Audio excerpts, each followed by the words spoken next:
গাজলের বিজেপির বিধায়ক চিন্ময় বাবুর প্রতি 27 তারিখে সংঘটিত তার গাড়িতে যে দুষ্কৃতীরা করেছে বলে তিনি অভিযোগ দায়ের করেছেন, তাকে একটাই কথা বলতে চাই, তাদের পাহারার জন্য, তাদেরকে রক্ষা করবার জন্য বাংলার মুখ্যমন্ত্রী, বাংলার অতন্ত্র প্রহরী জননেত্রী মমতা বন্দ্যোপাধ্যায় আছে।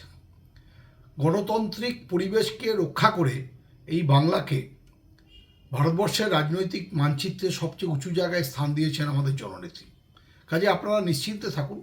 আপনারা যখন এফআইআর লজ করেছেন তখন কনসার্ন পুলিশ অফিসার্সরা অ্যাকর্ডিং টু ল এটাকে ইনভেস্টিগেট করার একটু টাইম দিন।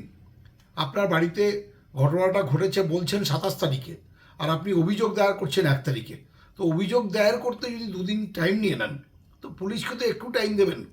তার মধ্যে আপনারা যদি বাংলাকে কালিমালিপ্ত করার জন্য শুধুমাত্র আমাদের দলের সমালোচনা করেন, এটা খুব দুর্ভাগ্যজনক।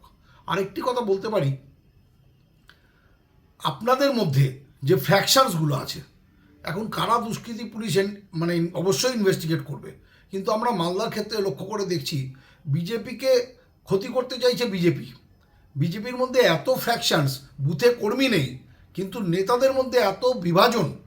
কাজেই আপনারা আগে নিজেরা খোঁজ নিয়ে দেখুন যে আপনাদেরই কেউ আবার আপনাদের ক্ষতি করতে চাইছে না তো, এটাই আমাদের প্রশ্ন থাকলো।